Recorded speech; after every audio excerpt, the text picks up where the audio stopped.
Hi, guys. Welcome back to Iggy's Toy Parade and Soldier Review. Once again, this is your host, Iggy, and today I'm going to share with you some things that I think you guys probably already recognize. These are armored vehicles and tanks from Timmy Toys.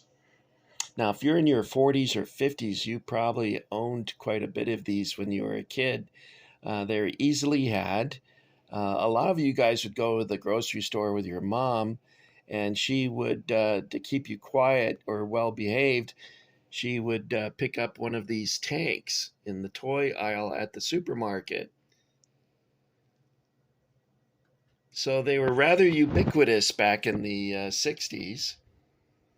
Uh, they replaced the Auburn Rubber Company, toy company vehicles that were available at Woolworths and at supermarkets and things like that. Uh, I grew up with the Auburn Rubber Company toys and had quite a number of them. I think I shared a story with you where I mentioned that my brother and I had grocery bags filled with vehicles and soldiers, and it all disappeared overnight. And my mom claims that she has no idea what happened to them.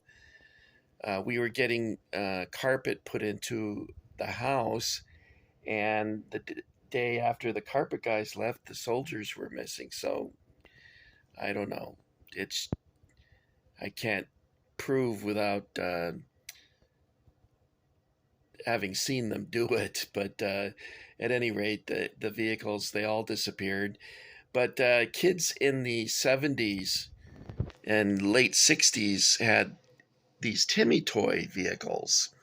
And you can see they came out with an armored car, which is slightly fictional. It's like a combination of different vehicles slapped together. Has a turret on the top like a Bradley fighting vehicle, which didn't exist in those days. But I looked in my encyclopedia of military vehicles, and I was focused on 1960s and 1970s, trying to see if there was a vehicle that this was based on, and I didn't have any luck. Admittedly, I didn't spend a great deal of time researching it, but I'm thinking this is more of like a fantasy type of vehicle or a conglomeration of different vehicles. The tank appears to be based on an M48 Patton, and those were used quite commonly in Vietnam during the American Vietnam conflict. And then we have a deuce and a half.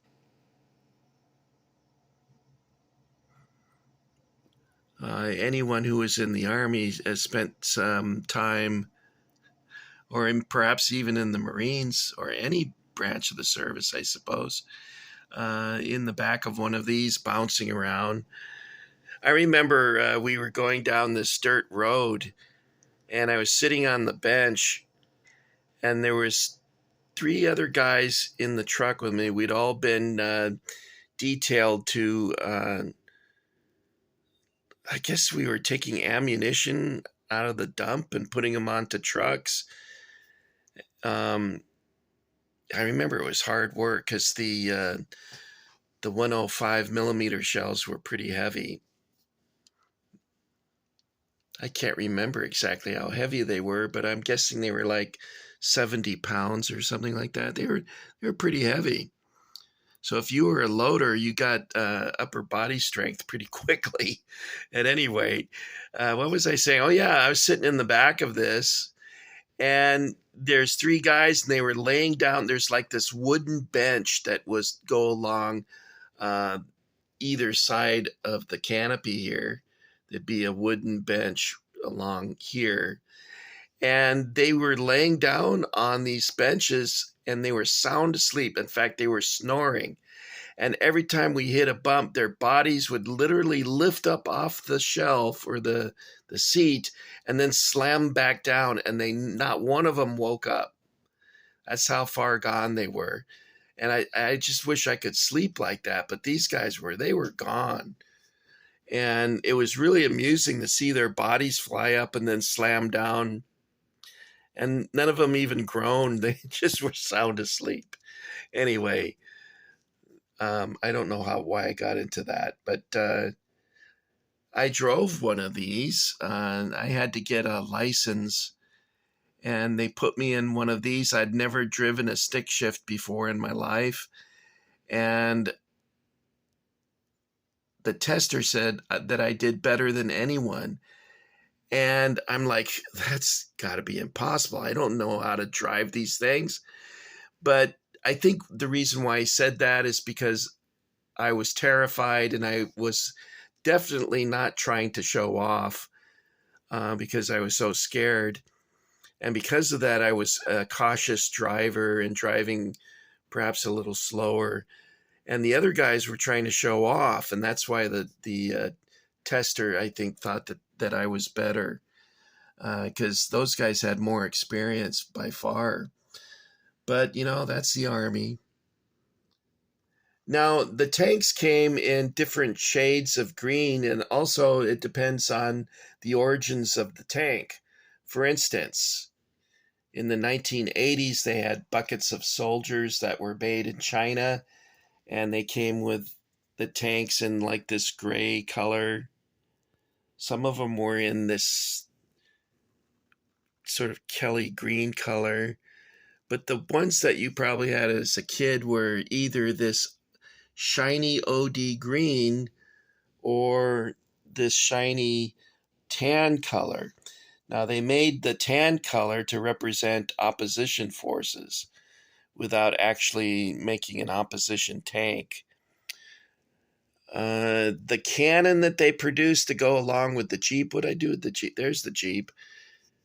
I remember having some of those back in the days. Most of these others I bought in the 1980s.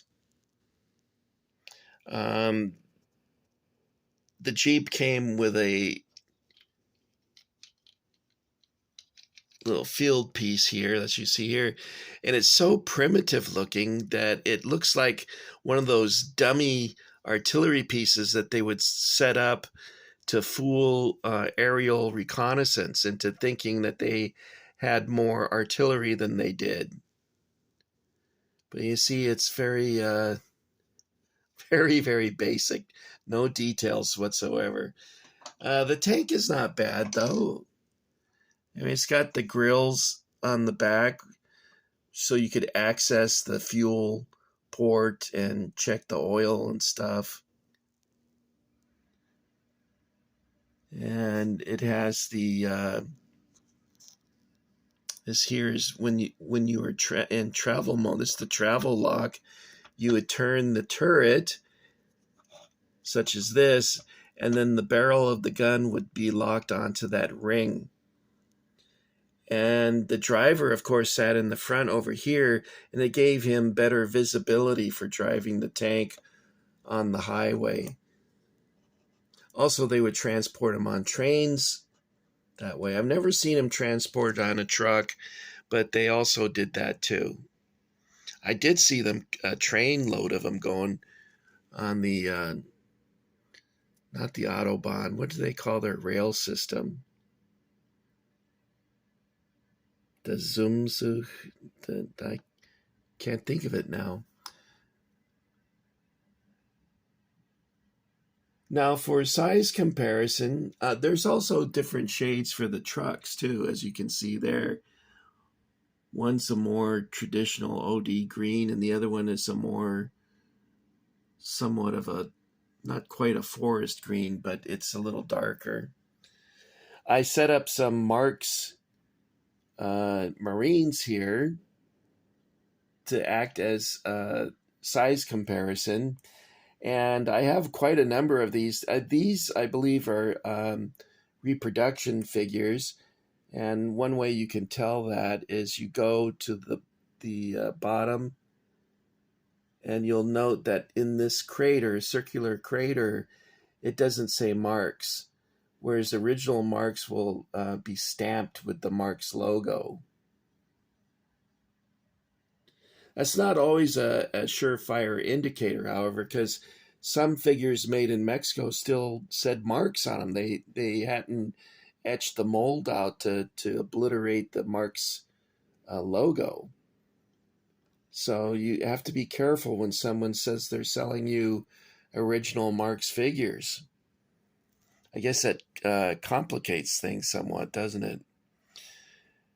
Okay, guys, that's all I've got for you today. I said I set these up for size comparison and then failed to do that. So here we have the M48, and here's a soldier. So you can see that the tank is somewhat small. The truck, however, the Jeep is right. You can see there that the Jeep is scaled correctly for the figure. The truck is almost, you see that? That's almost the correct size. They sat up pretty high. I remember when they would throw down the tailgate and we would have to get into the truck. A lot of times you'd have to have someone give you a hand to get in because it was pretty high up off the ground. Okay, guys. For those of you that have recently subscribed to my channel, I want to thank you very much for becoming part of the Iggy Army. And for you old timers, I always appreciate your comments, and I'm very grateful that you've followed me all this time. I was thinking instead of calling myself Iggy, I should call myself Stumble Mouth or Motor Mouth, because I stutter a lot and I don't seem to stop talking despite my slight speech impediment. Okay, guys, that's it. I will meet you on the dusty trail, and perhaps we will be able to all get together back at the Roy Rogers Ranch. And I want to thank you for getting Iggy with it. So for now, take care of yourself. Make sure that you dust off your collections, put them on display, have some fun with them. Why not? Call up some of your friends, talk about them, go to the pub, sit down and talk about the good old days. All right, guys. At this point, I think I'm done. So what I'm going to do is